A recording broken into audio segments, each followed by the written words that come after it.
Antes da Netflix, do Prime Video e de todos esses streamings que hoje dominam o mundo, existia um site que praticamente todo brasileiro já acessou, mesmo que muita gente prefira não admitir. Um endereço simples, conteúdo quase que infinito e tudo de graça. Filmes, séries, novelas, desenhos, shows. Durante anos, ele dominou a internet brasileira e virou parte da rotina de milhões de pessoas. Até que de um dia para o outro, tudo desmoronou. Uma operação da Polícia Federal entrou em cena, teve prisão, bloqueio de contas, bens apreendidos e o fim de um dos maiores sites de pirataria do mundo, o Mega Filmes HD. Mas o que ninguém sabe é o que aconteceu depois que as páginas saíram do ar. Quem era o homem por trás do Mega Filmes HD? Como era a vida dele no auge, quando o site batia dezenas de milhões de acessos por mês? E como que alguém sai do topo da internet para recomeçar tudo absolutamente do zero? Ele ainda está preso, conseguiu reconstruir a própria vida. Nesse vídeo a gente vai entender a história da queda do maior site pirata do Brasil e que fim levou o seu dono. Eu sou o Marcelo Milos e depois da vinheta eu te conto.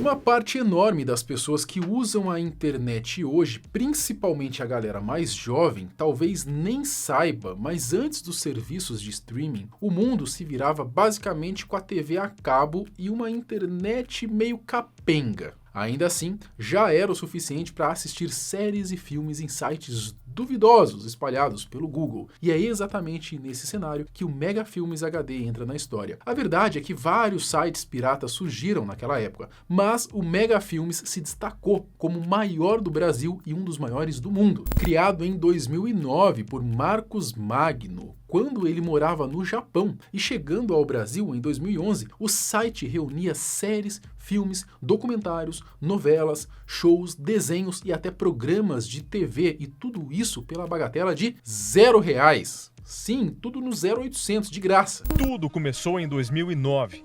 Naquela época, Marco morava no Japão e percebeu que muitas pessoas compartilhavam arquivos, principalmente de filmes e séries, sem pagar nada por isso. Ele começou a fazer então isso de maneira profissional e criou o Mega Filmes HD. Eu não fiz assim com o intuito de lucros financeiros. Eu fiz assim por pura diversão. Pois é, o site era gratuito, mas justamente porque não pagava direitos autorais nem impostos, ou seja, era pirataria pura. Era errado?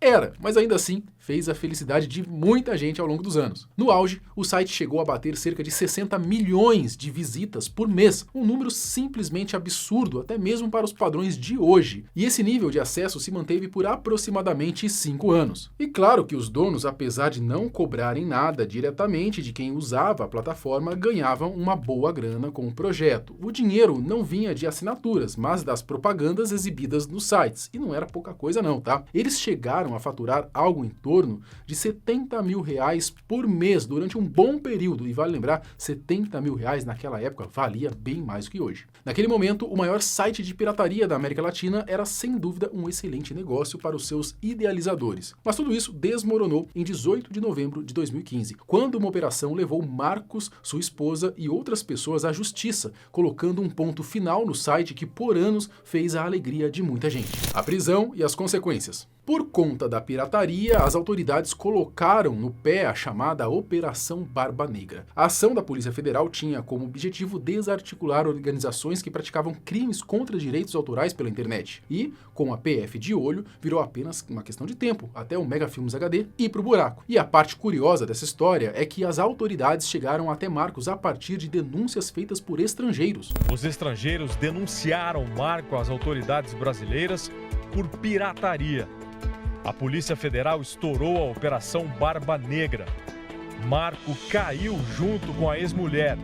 Eles foram notícia na época e ele preso. Além de Marcos e de sua esposa, na época, Thalita Cardoso, outras 5 pessoas também foram ouvidas para esclarecer como o site funcionava e quem realmente o administrava. Foram expedidos 14 mandados judiciais pela primeira vara federal de Sorocaba, cumpridos nas cidades de Serquilho, Campinas e Ipatinga. Falando do casal, eles chamavam a atenção pelos carros de luxo que viviam ostentando na cidade onde moravam, a pacata Cerquilho, com cerca de 40 mil habitantes, bem pequena, né? Na época, muita gente não fazia ideia de onde vinha tanto dinheiro, no caso, algo em torno de 70 mil reais que eles recebiam regularmente. O fato é que a ação derrubou um dos maiores sites de pirataria do mundo e, no fim das contas, Marcos e a sua esposa Thalita tiveram uma vida de luxo interrompida de forma abrupta pela polícia. Eles perderam tudo: bens, carros, dinheiro, absolutamente tudo. Ao todo, os 7 suspeitos tiveram as contas bancárias bloqueadas pela justiça a pedido da Polícia Federal. Agora, imagina sair de uma renda de 70 mil reais por mês pro zero, da noite pro dia. Não deve ser nada fácil, né? O crime não compensa. Eu tive de tudo, eu só senti o gostinho. Aí perdi tudo, perdi até o que eu conquistei no Japão. Por isso, mesmo tendo ficado apenas 10 dias presos após o pagamento de fiança e passando a responder em liberdade, o casal precisou literalmente recomeçar do zero. Eu fiquei 5 mais 5, 10 dias no caso, né? Na polícia, na Superintendência da Polícia Federal lá em São Paulo, onde que fica os famosos, né? Marco revelou na entrevista que perdeu tudo e que hoje vive em trabalhos considerados normais. A primeira Netflix brasileira a gente nunca esquece. Na época, o casal cooperou com a polícia, chegando inclusive a fornecer as senhas necessárias para desativar o site e encerrar tudo de vez. Depois disso, Marcos passou alguns anos longe dos holofotes, sem dar notícias, mas cerca de 8 meses atrás ele reapareceu e concedeu uma entrevista à Rede Massa, filiada do SBT. Esta é a primeira vez que o Marco fala com uma emissora de televisão desde 2015, quando ele foi preso. Portanto, ele promete quebrar o silêncio com detalhes desta última década a partir de agora. E nas redes sociais, o próprio Marcos contou que nunca mais conseguiu se reerguer financeiramente da mesma forma. Abre aspas. Fui preso em 2015 por pirataria e nunca mais consegui me reerguer. Fui dono do maior portal de filmes online do Brasil e do 5º maior do mundo.